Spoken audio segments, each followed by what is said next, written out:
It's like all those five senses that are in our body now are one. And I just knew, yes, this is what I feel. This is the love. Being in that moment was very in alignment how I felt my entire life before. And I felt it's everywhere. Everyone has it. Everybody. Everything. And when I say I thought, it's not a thought. It's just like, okay, so this is it. And here I dwell now. This is right. This is it. But nay, then I got asked again if I'm ready to leave now.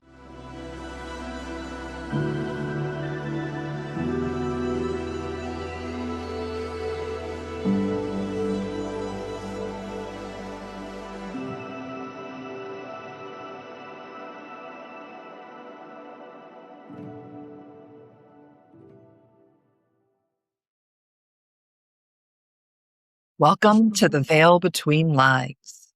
We're honored you're here as we explore consciousness, the unseen, and the mysteries beyond ordinary experience. I'm Susan, joined by my co-host, Em. Hi, Em. Hi. Hi. And a special welcome to our guest today, Nina Ashborne. Nina is a near-death experiencer, intuitive guide, writer, and creator of Soul Tuning and ETS, which stands for Empower, Transform, and Shift. Her work bridges healing, consciousness, and human experience through soul readings, spiritual guidance, and writing. Nina's first upcoming book, endorsed by Dr. Pim van Lommel, shares the true story of her kidnapping, NDE, and the beginning of the journey that opened her to the world in between. Welcome, Nina. Thank you for having me. Oh, gosh. Welcome, Nina. You've had some very difficult and challenging experiences. So we sincerely thank you for joining us today and being open and willing to share your story. And one thing that stood out, oh, you're so welcome. One thing that really stood out when reading your story is that your near-death experience wasn't the end of your transformation. It was really the beginning. Yes. Looking back now, what do you think that experience was inviting you into? What it was inviting me into? That's a very good question. Yes. Very, very. Because it is 35 years ago and it was in levels and layers. So when I look back, also 37 years, every phase of discovering and studying had its own value. And I thought, this is it now. I figured it out. There is consciousness and this is it. This is all what you have to know. But I had experiences that would just not stop and they would lead me further to different studies like quantum physics, healings, energies, other realms where I met beings. So this is an impact that I would say it's still going because it's forever evolution within and not only without. Without body, out of body. It is also something that we bring, or I brought back, and then I had to apply that in my life. And all of a sudden, something new unfolded. So it's an ongoing process. It's a very beautiful question. So I'd love next to just dive right into the day, going back to the day of your near-death experience. And can you share with us what happened? Yes. So it was in West Berlin. The wall was down 3 weeks already. But for me, it was still West Berlin.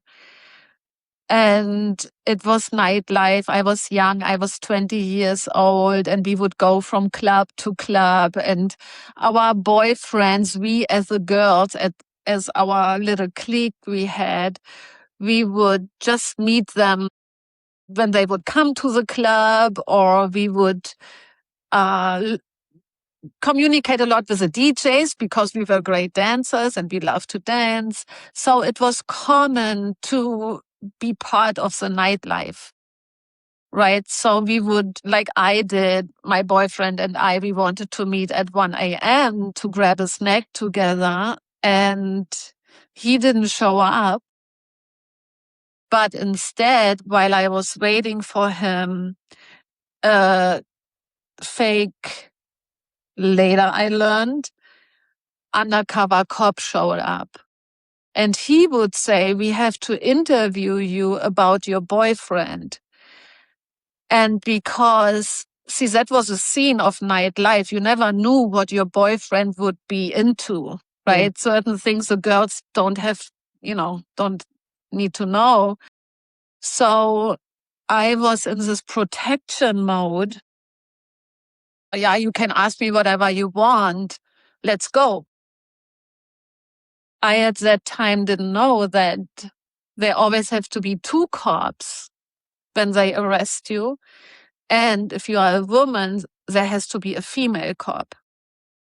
And I have never been in trouble. So this was nothing I would even doubt. Like, it was okay.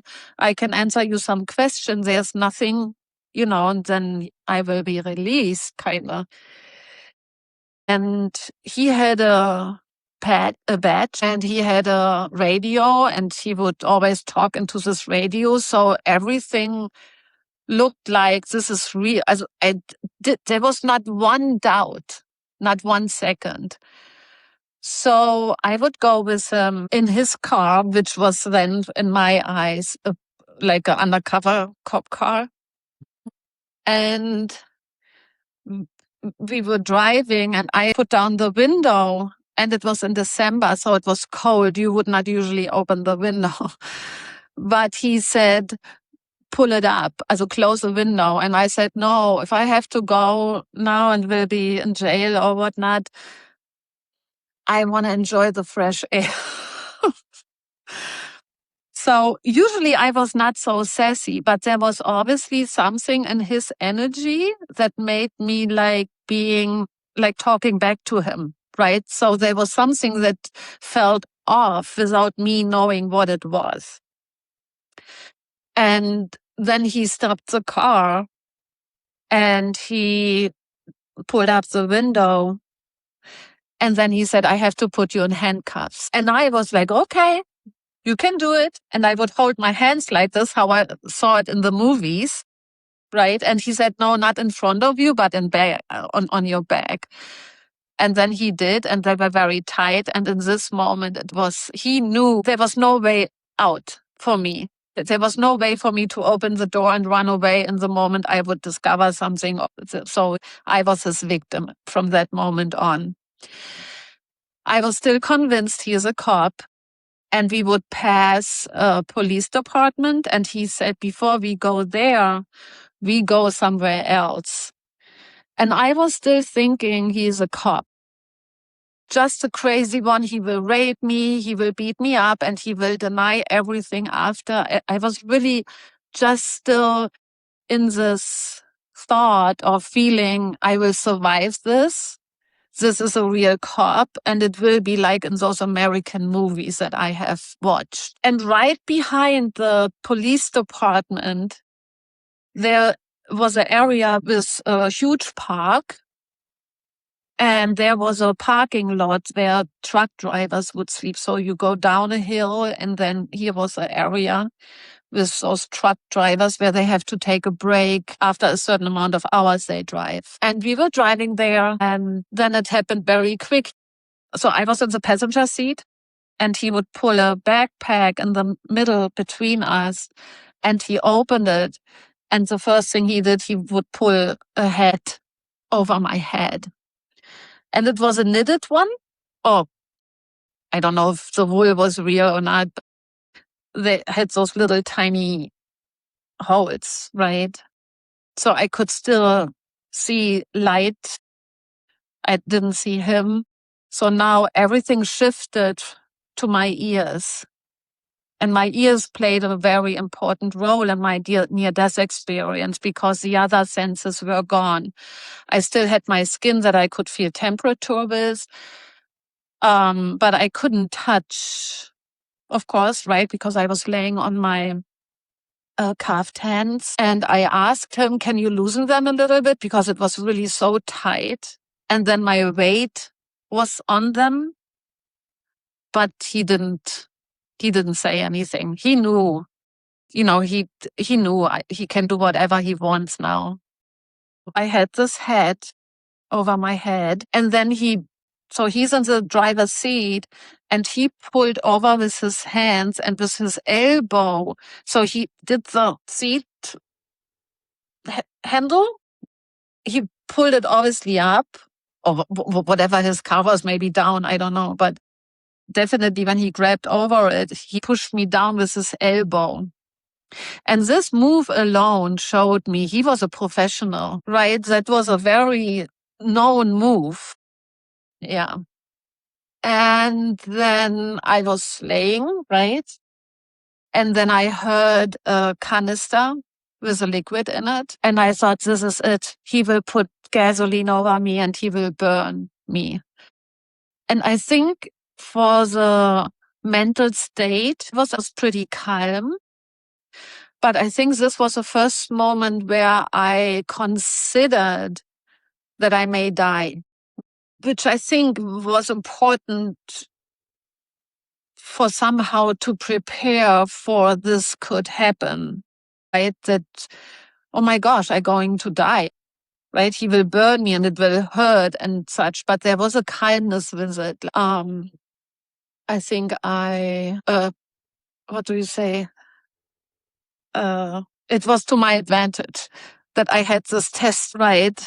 To calm down and say, okay, it's over, it's done. But it was not. Then I heard that he put a piece of cloth. So everything was on my ears, right? Like my audio. I had to listen to every breath, to every move, every noise I could hear. And then I heard him putting this cloth in the liquid and he pulled it out and I just knew it is wet. And then he put it over my nose and my mouth. And because I have been at a vet when I was considering to be a vet one day, I worked there from the school. We could pick it. So I was doing 2 weeks there just to test it out. And we would always use ether to take off the band-aids from the fur so it would not pull the hair off. So I knew the scent. And then I thought, don't breathe. Just don't breathe it in. But it's the fumes and they go immediately right into your brain. Yeah. And then I was knocked out. I don't remember from that time except those moments when I woke up. And I woke up differently. So I say the first time, but maybe it was not the first time. Maybe I made movements before and he drugged me again. But the moment when I remembered was when I thought, or I felt myself on an island laying in a hammock, and I saw the ocean waves, and I felt the warm breeze from the wind, and I thought, it's so nice here. But then slowly I got back to where I was in the car, and I thought, oh my gosh, there was this guy. Wait, he said he's a cop. And then, oh my gosh, and my heart started to beat faster. Simultaneously, I heard him, hey, hey, hey. And I was like, I wanted to say, here I am. But I couldn't because now I also had a gag in my mouth, a big rubber gag, what they use for people when they have like either epilepsy attacks or in those institutions for people when they have a health crisis, so they wouldn't bite their tongue. And it was really big, like, and hard rubber, so I couldn't talk.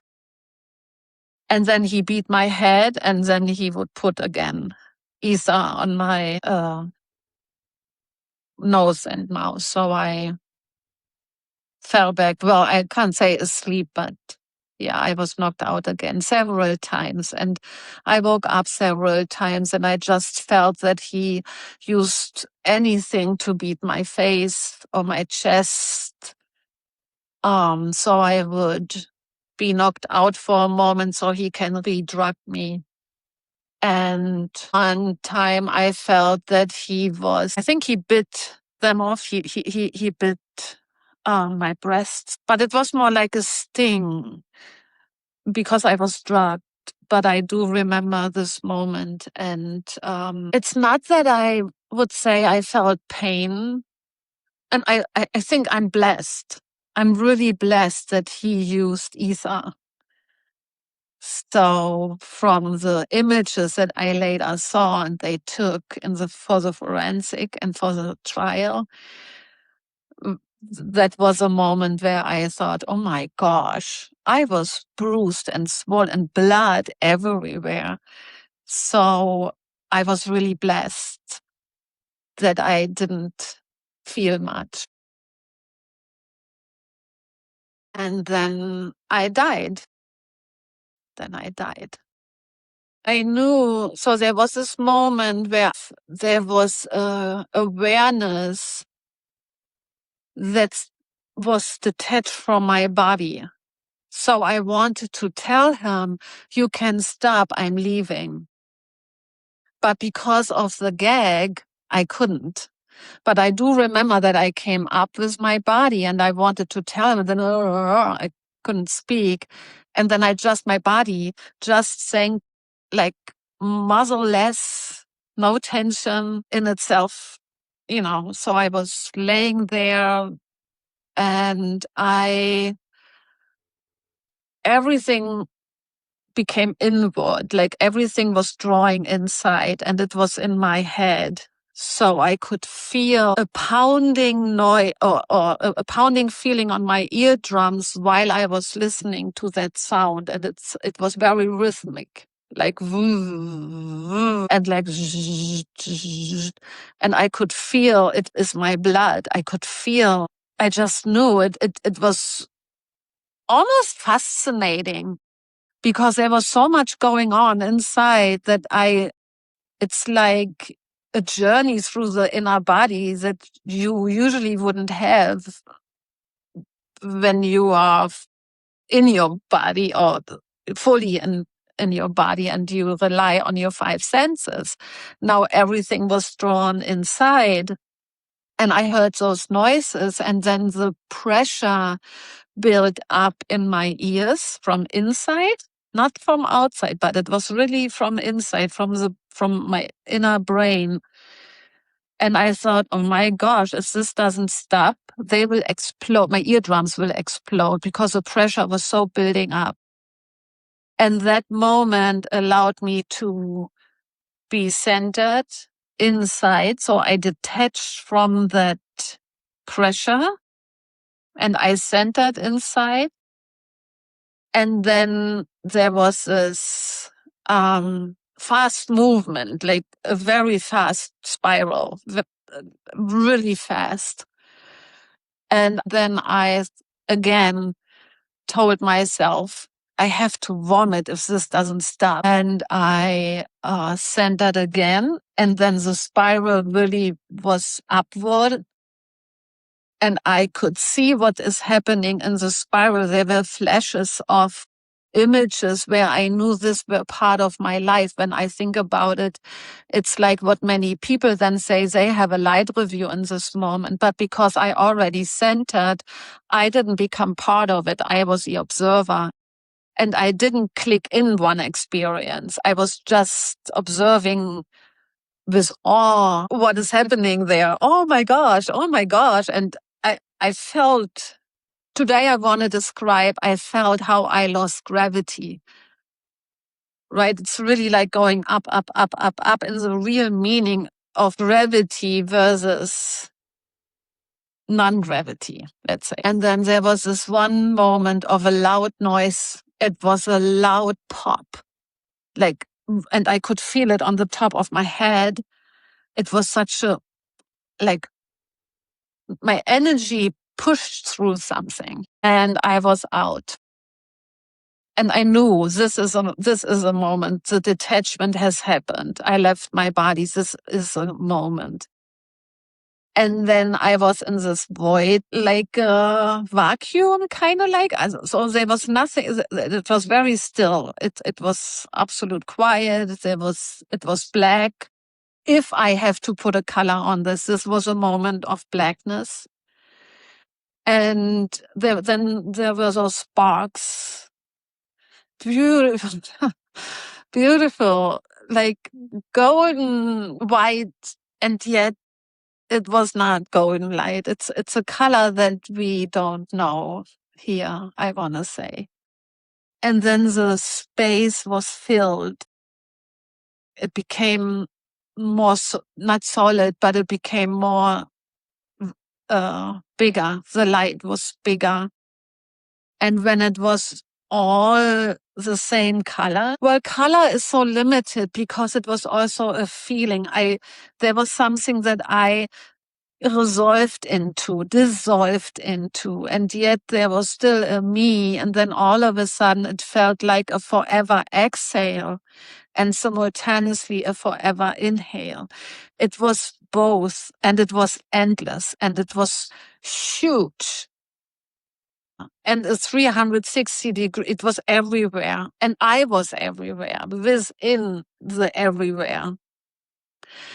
And then I heard this voice, and also here I want to be careful because it's not like you hear a voice and it tells you something. And yet it is kind of like a voice, or it was to me, but it was touching me on every level. Now I didn't have a body, so there was no resistance. So the energy or frequency of that voice was everything, and I was everything. So I experienced it as like everywhere. And it would ask me if I am ready to leave. And it seems like there's something about me that I'm often very aware. So I asked, "Who are you?" Because I was so curious. It was so touching and something so profound. This love, this unconditional, expanded, and yet so inside, even when I didn't have a vessel to put it in. It was like, yeah, you cannot just show up and ask me if I would come. This is I need to know more. Yeah. And then I got the answer. I am your Holy Spirit. And I think this is what it felt to me. Like I met myself in the vastness of the divine existence, all giving, all loving, all caring. Like when I love my mom, or now my child, or everything that I love, it's like I know the feeling. I know how intense my love is. But when we are in a vessel, or before that, it's like you can never show your mom how much you love her. You can't squeeze her enough. You can't kiss her enough. You can't touch her enough. Or, it's like all those five senses that are in our body now are one. And I just knew, yeah, this is what I feel. This is the love. So being in that moment was very in alignment how I felt my entire life before. And I felt it's everywhere. Everyone has it, like everybody, everything, like everything. And when I say I thought, it's not a thought. It's just like, okay, so this is it. And here I dwell now. This is right. This is it. But nay, then I got asked again if I'm ready to leave now. And I said, nah, I have to tell the people. They need to know. They need to know that you exist. We are not alone. We are everything. Everyone is everything. And in that moment, it went back like instantly, instant separation. And when I say separation, I want to be careful as well, because most of us who had a near-death experience bring that with us. But it feels as a separation for me, because when I describe it as down, so gravity makes it feel like there is a separation process. And it has to be, in my understanding and my experience, because the being that we are has to reconnect to the body, and the body is a vessel, like when you put a flower in a vase. And it was like, boom. And I was like, no, this was the wrong answer. Because it was so quick. It's like, so one wisdom I learned from that moment was definitely, it's all about decisions. To decide is really a very important, no matter what it is. And it's okay to not decide, but it creates something that we could spare ourselves. Yeah, to make decisions, it's a beautiful thing to do, being able to. Yeah, and then I came back in my body, and the body was very tiny, and it was cold. It felt cold, and not because I think, I don't know it, right? Like, for how long have I been dead? Was it really the body? And it was also December. I mean, there could be many factors why I felt cold. But the cold that I'm speaking of is more like, also, everything feels so complete that there is no heat or cold. It feels just such a constant. And then coming in the body, who felt so tiny and cold, it was like, oh, yeah. So there was definitely a body awareness of me being in the body. And even when I was so drugged, and we have to think how many hours I have been drugged, and again, and it's over 8 hours. So to come back in my body, knowing today that I have been several times awake, and yet I was not that aware like I was when I came back. I was very aware, no matter what happened to the brain with this ether. I immediately knew, oh, you are still in his possession. Don't breathe. He's thinking you are dead. You can't, under no circumstances, show that you are awake. Stay dead. So my mom, which I didn't like when I was a kid, she was always wanting me to watch Miss Marple with her, this Agatha Christie character. And I did not like it when I was a kid, because I wanted to play with other kids. But she wanted me to stay with her, so I had to watch those movies or shows. And then Miss Marple would always say, if you want to figure out, she said it to Sherlock Holmes, she said, if you want to figure out if somebody is faking the death, that they are dead, to avoid consequences or something, just hold a mirror in front of the face, and then it gets foggy, and then they fake breath. They fake their death. So I knew I can't do that. If he is that smart, he would figure it out pretty fast that I am awake. And of course, the heart touching. And I decided to not let it beat and to not breathe. And it was just so natural to me that I am in charge of it, that I can make that decision. Whenever I want to, I will start to breathe. You will not make me breathe. Or, same with heartbeat. He put electroshocks on my body. And so I would I felt my body doing those motions, but I would not respond. I just like, nah,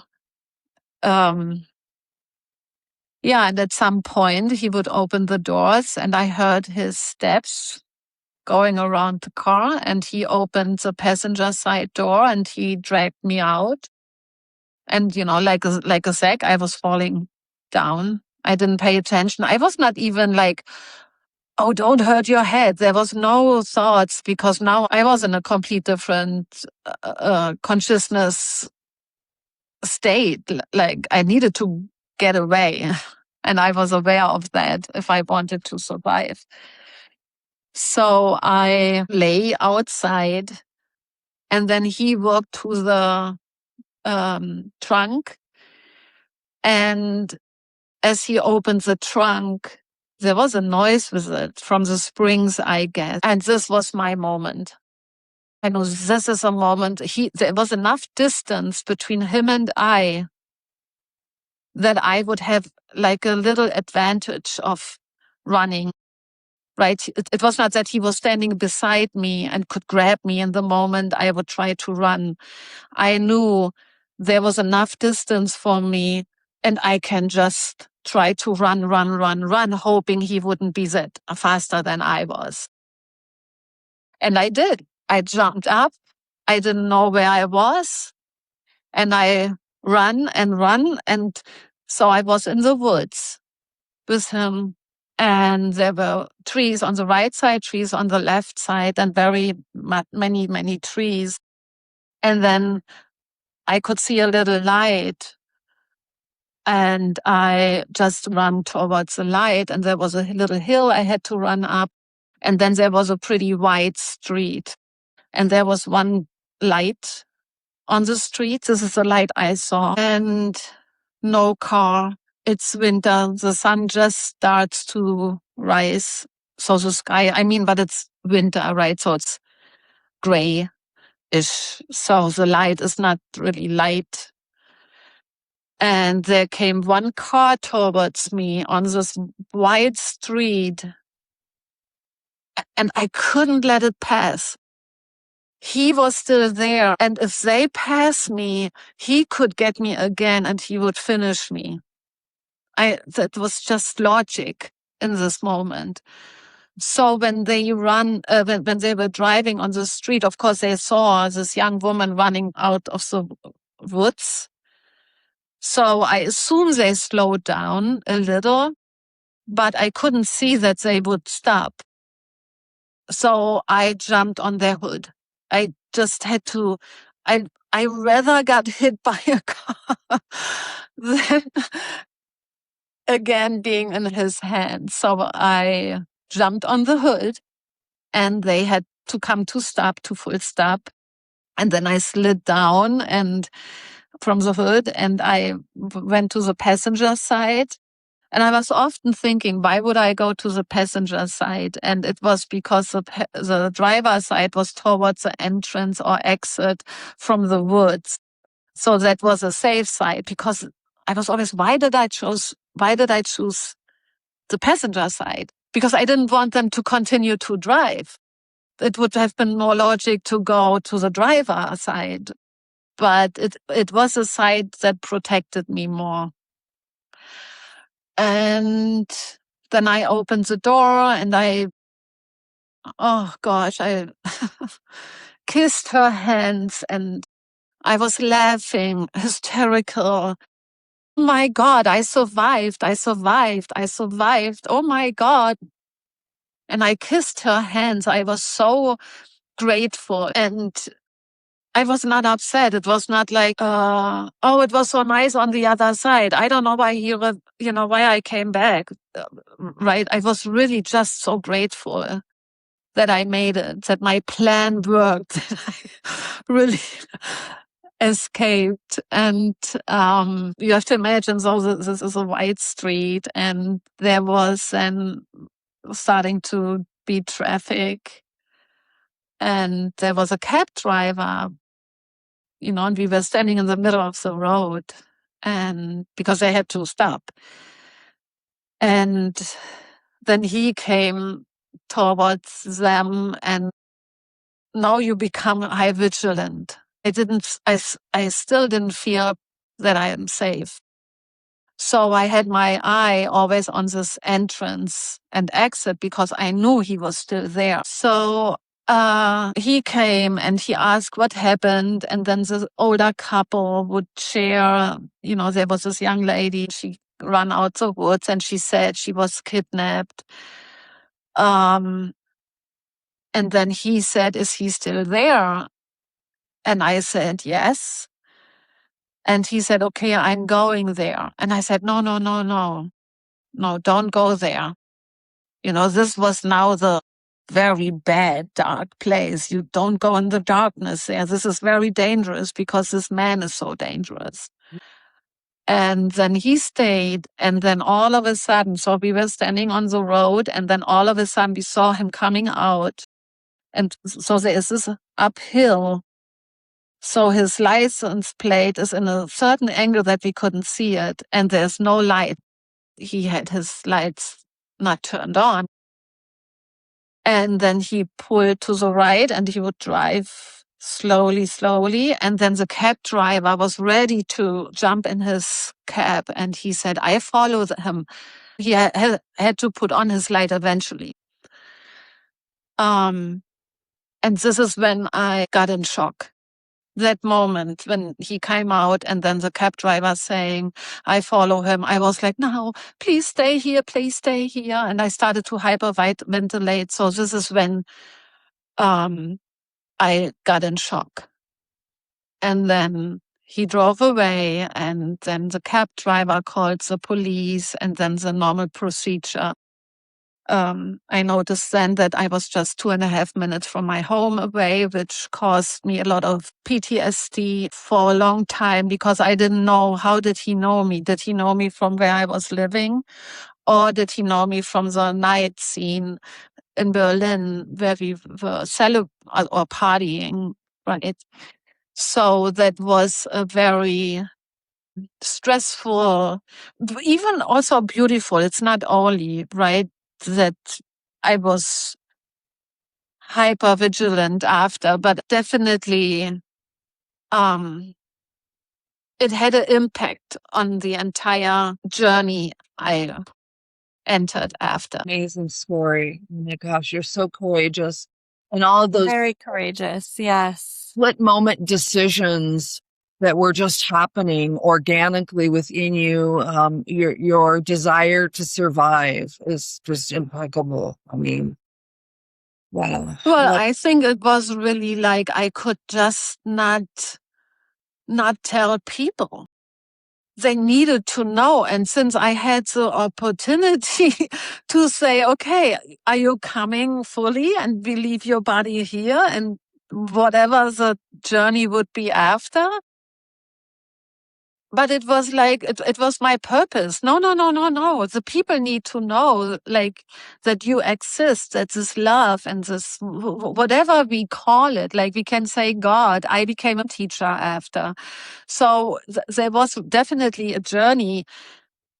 And I needed that people know that there is something after we die.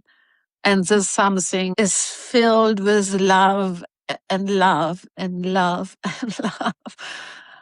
Because see, when you grow up like I did in West Germany, we had a lot of people who escaped from East Berlin or East Germany under really very challenging circumstances. Some had it easier than others, but it was always a topic that I grew up with. I remember one, his name was Lothar, and he was living where I grew up. And he would always have his guitar and he would play music and he would drink alcohol. And every adult around us would always say, stay away from him. He's dangerous. He's a drinker. And, they were very judgmental. Nobody listened to his songs. Nobody was listening to his heart, or when he cried, or sometimes he was angry and he would just scream. And it scared people, but not me. I always went to him and I wanted to know. This makes me emotional because he was so lonely.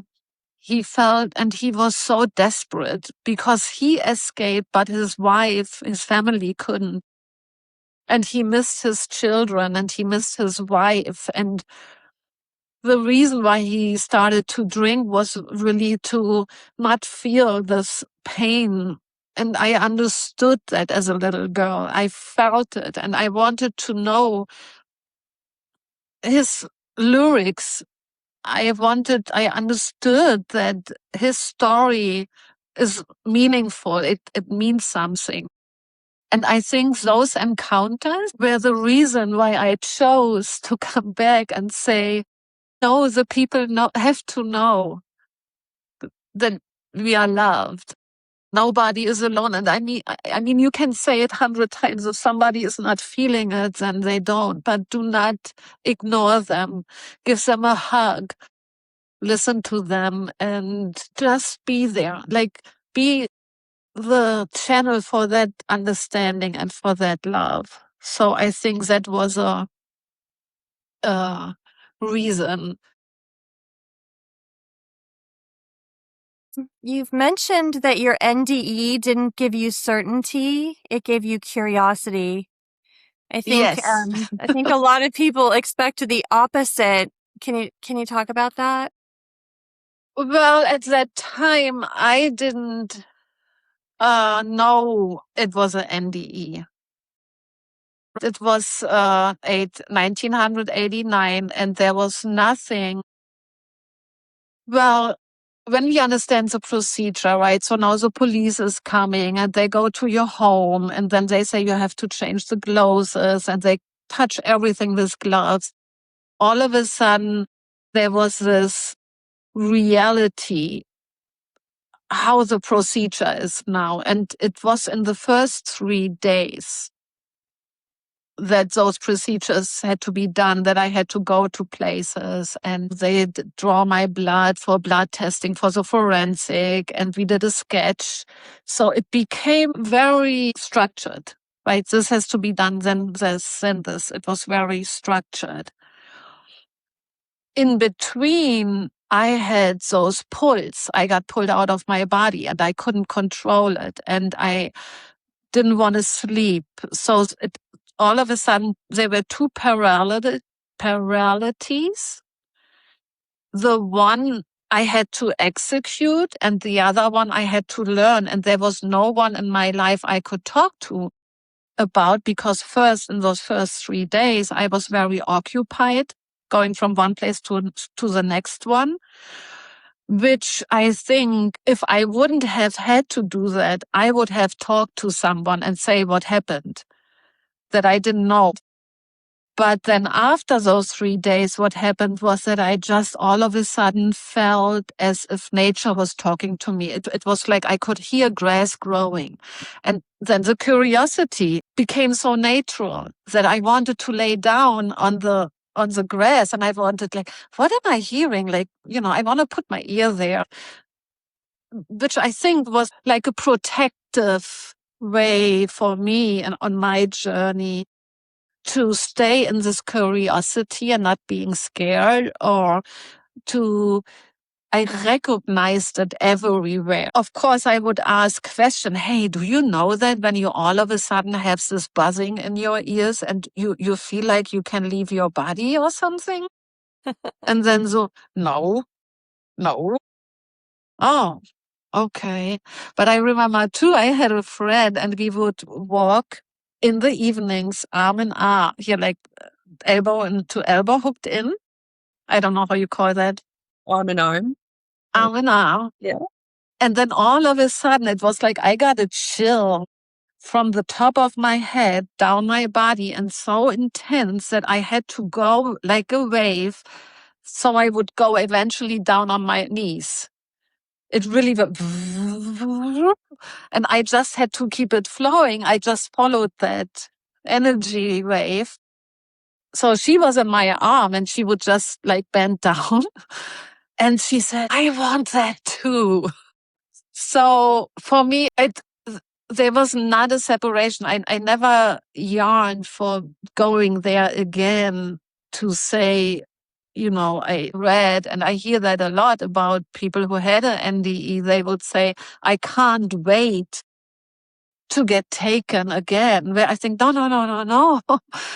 Here, this is a body. This is where we can learn and we can express ourselves and we can expand to so beautiful experiences. The body is really important. We wouldn't have it if it wouldn't. So my curiosity till this day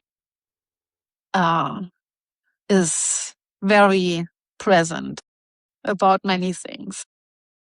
Do you believe that that experience, your NDE, changed your relationship with your body? And this is where I'm kind of leading into some of the other physical challenges that you've had, since that NDE over your lifetime.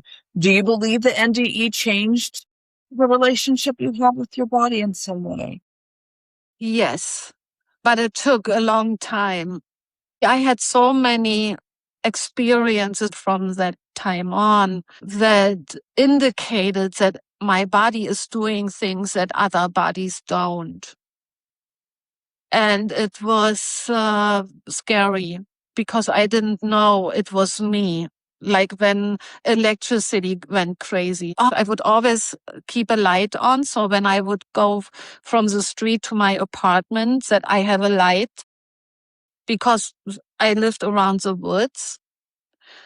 And sometimes I forgot because I left at noon and wouldn't think that I come home later. So, and then when I would walk the path, I thought, I forgot to turn on the light, because I also had a physical trauma, and darkness because of the head he pulled over my head was not my favorite to be in. And I tried to avoid. It was for too long so present, and it was comfortable enough for me to know tools how to make me feel safe in a way that I could survive rather than getting one panic attack after another. So, and I learned that there was a difference between my consciousness and my body, who was so traumatized.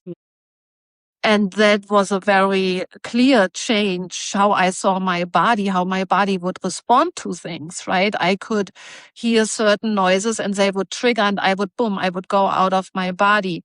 Or I had friends over and we were talking very monotone. I thought, I have to stay, because it would trigger immediately me going out of my body. It was exhausting. It was exhausting. And I did understand that I have to learn to operate very new into my body. So these were the things I could control, or learn to control, or at least think about it. But like when I would walk the path and I would see there was no light on, I thought, I forgot to turn on the light. And then the light turned on. I know. Yes. Wow. So there were several of those experiences, and nobody I knew had something experienced like this. So to ask, it was not that easy to find the connection to the body. Everything was safer outside of the body. Mm. And my researchers at that time, because I didn't know NDE, I didn't know OBE, I didn't even know paranormalities. I had no knowledge and no access, not easy access. So I studied every philosophy. I studied theology. And I would marks, okay, this I understand, this I don't, question marks, this I have to look deeper into it. And at that point, I found Taoism.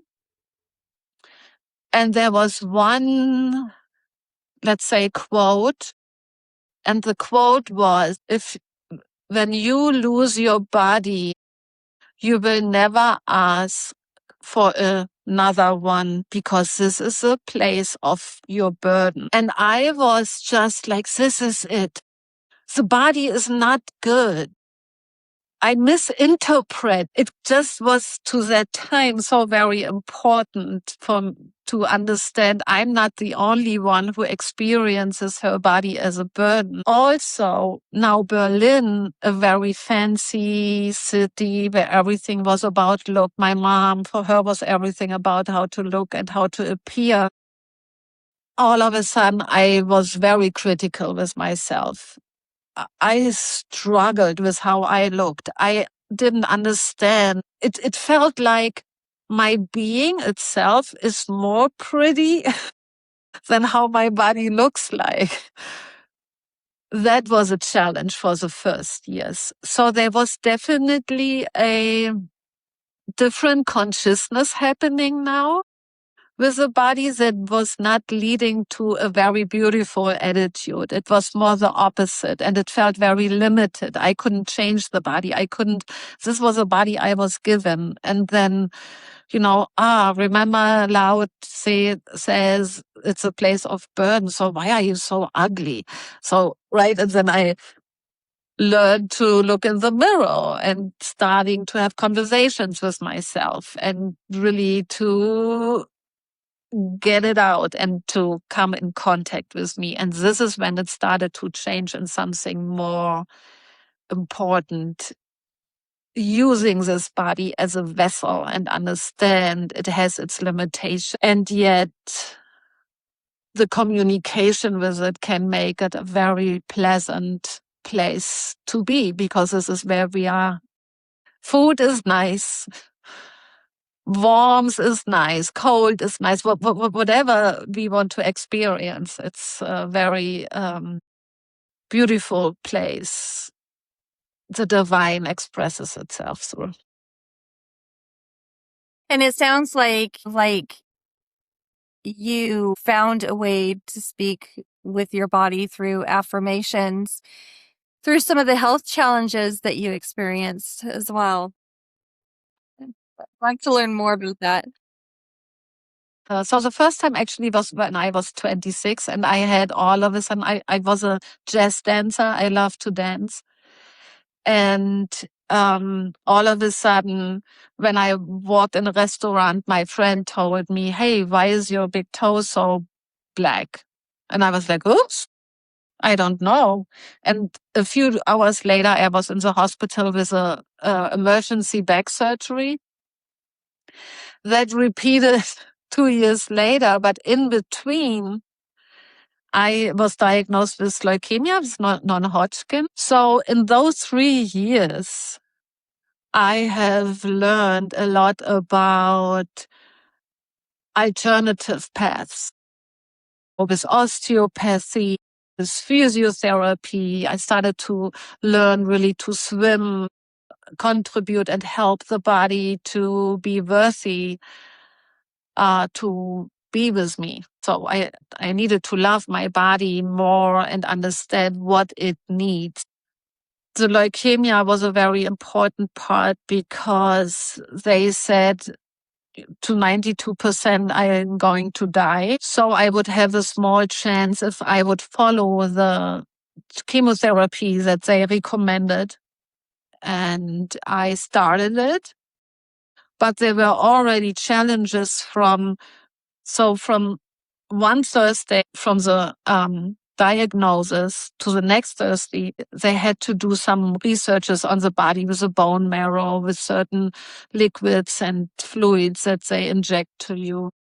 And I didn't do them. I did a few, but because there was technology involved, where like a robot thing would put the needle in my veins and the fluid in in a certain rhythm. I said, no, you do that as a doctor, not a robot, not in my veins. If something goes wrong, and they said nothing goes wrong, and I said, you can say whatever you want. It's my body. So either you do it. And he said, yeah, but we have this x-rays here. And I said, well, if I am exposed, you can be exposed. So please stay with me. And he said, no. And I said, okay, then you can take it all off. I'm not doing it. And that was such a natural response that I understood all of a sudden, I have a voice. It's okay. They get upset, but I survived it, right? Like I didn't get yelled at. He might have had an attitude towards me, but it was a positive experience for me that he really didn't do what I did not want to be done. Then I started the chemotherapy and it was very strong to me. So I asked them to lower the dose and they said no, because I'm young, blah, blah, blah, blah. And then I said, okay, I quit. How, from your perspective, will the illness go? And they said, you're going to die in 2 years. So now there was a time frame I had, 2 years. And I had to discover everything about every herb, about everything from homeopathy. So I worked during the day. I was a day caregiver or teacher for children. And I had to travel the world. I wanted to know about healing techniques. I wanted to know about anthroposophy medicine, Rudolf Steiner medicine. I wanted to learn about how mental health is important. So then the communication increased because when I had a pressure on my chest, let's say, and then I got red spots on my neck, I knew I could get a panic attack because I come in a situation where I have to tell or say something that I felt always uncomfortable to say. But I have to say it because my throat says it's blocked if you don't get it out. So I started to speak differently.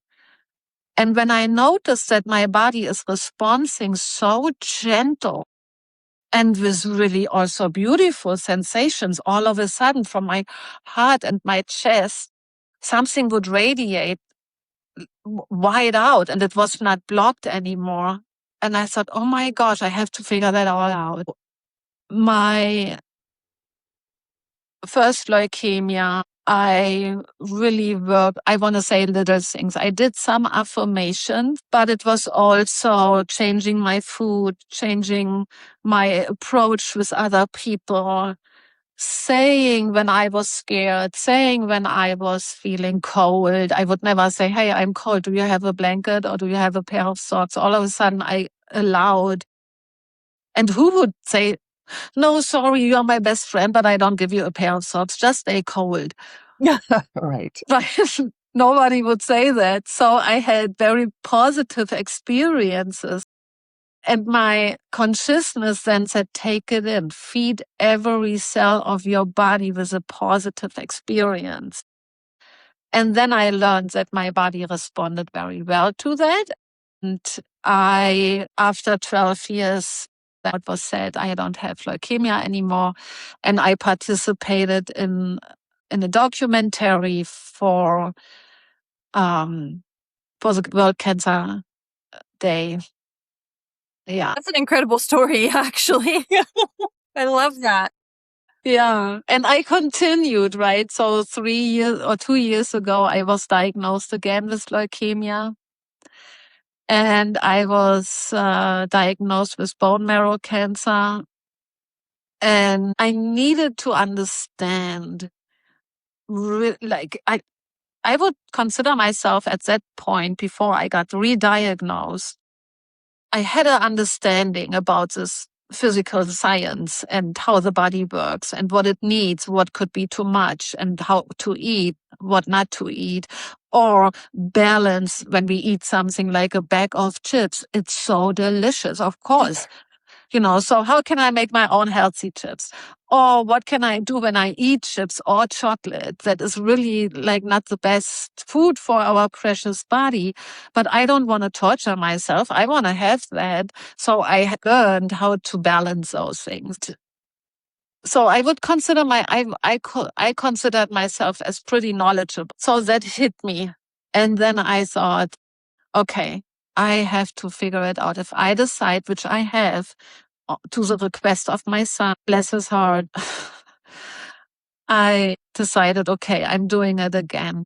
And I just wanted to cover everything and really talk with every little part of my body, every cell, every breath, everything that comes on my skin. I make my own lotions. I make my own toothpaste. I make my own makeup. I make my own shampoo. I make everything. So first, it is fun to do. And I really know what is coming into my body, and that feels just so in harmony with life itself. And when I did then got a test again after locking myself down and really speaking to every part of my body, including the divine consciousness, to say, this is how I want it. This is how my body has to work. So I show it to you. And you, because it's a voluntarily given love, everything, you have to make it work. And it did. So, yeah. You've had such an incredible journey. And you've had so many challenging experiences, and yet you're here to share all of this really powerful information. And I understand now that you are writing not just one book, but I think a series of books about your experiences. Right. So the first one, because it's so full, and over the years, I learned what people love to hear. And it's like, in order to follow this emotions or these feelings, they're really detailed. So the first 3 books are a trilogy. They come together. So the first one is The Escape. That's about the kidnapping and my feelings, thoughts that I had during that time. And then after I escaped, how I started to experience the other world, not knowing that I did. I was just like, oh my gosh, what is that? What was that? So the second book is about those between the worlds. And then the third one is a trial, which gives the closure. It gives the closure to me, and it will give the closure to the audience. And I have about 4 other books that I simultaneously write, because I'm so full. I'm so full of experiences. And, well, my friends say, you have to write it. You have to write it. So I'm writing. That's my skill. So after everything you've lived through, what mysteries still keep you curious? Wow, that's a good question. Yeah. So one mystery that definitely keeps me thriving and doing everything that I can stay here in my body is, I hope deeply that I experience a day where the world indeed and the people indeed having more trust and seeing the importance in having a body they can beautifully express themselves as a divine being, and that we are more in peace with each other. And I have that at first in mind, because it's a mystery to me that we don't. So I want to give my part to the world as like a legacy. I really came from very difficult circumstances. My mom gave me away when I was 12. She never wanted to be a mom. And I was homeless, right? Like I had no home. I had to find a home when I was 12. I was a starved child. So I was a very sick child. And then I became a very sick adult. And yet here I am and still so positive. Do I have depression sometimes? Yeah, it's not easy. It's so, and this is provocative on purpose. It is very easy to die. It is not easy to live. And I would love to give part of that to people. I know it's hard. It is so hard. But it is so worth it because we really can do beautiful things with each other, to each other. And we can create something so extraordinary that we can't even imagine right now what that would be because it's beyond our understanding. It's like, wouldn't it be beautiful when we would just think of someone and this person immediately would feel relief?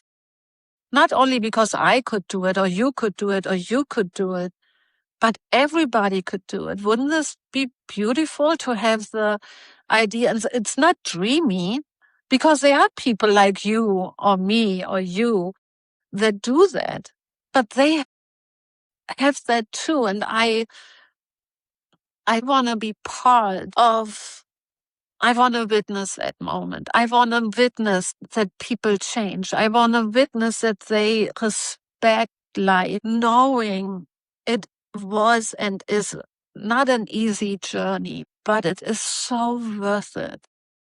It is beautiful when you hug someone and you really hug them. Not like, okay, bye, or hello, but really hug yourself. And I just learned about a song and it says, every spirit in the body carries prayer. So when we come in touch with each other, we can feel those prayers and we can respond to it. Yeah. So this is a curiosity of the mystery that it's like, I can't be in full peace if I can't witness it. I have to, and if it takes me 100 years, I know my body, my beautiful body can stay with me until I'm allowed to witness that and be a testimony. Nina, we're so glad you're here. Oh, thank you. I'm so glad that you invited and found me. Yes. Wonderful. I'm curious if you have some wisdom that you can share, especially for anyone in the audience that has had a near-death experience and hasn't felt comfortable sharing. What would you like them to know? It's a very good question because I think those who only have this beautiful memory of it, they are very easy. They share and it's very easy for them. But there are people out there that didn't have as much of a pleasant experience and they felt very lost. And they got judged by, hey, this is crazy. You don't want to end up in an institution kind of response. I notice that especially in a certain religion way, that they go in denial. Yes, and it's okay to talk about it if you find your tribe or you create your tribe, you feel comfortable to share that you are safe and you are not the only one. There are many of us out there that it's real. And that would be my appell to those. A few of us know and reach out. There's nothing wrong with it and it's real and we get that. So.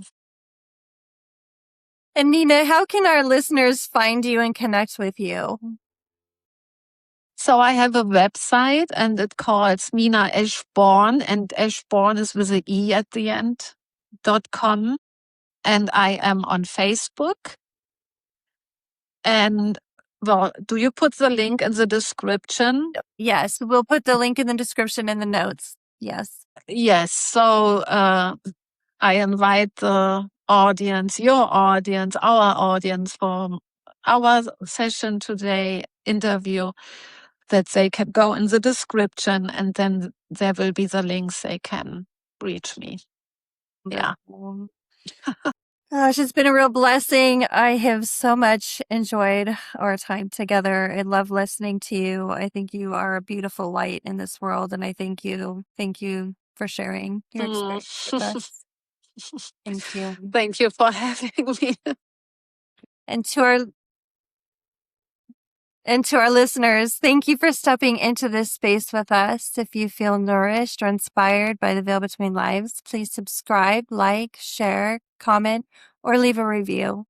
It helps these conversations reach the souls meant to find them.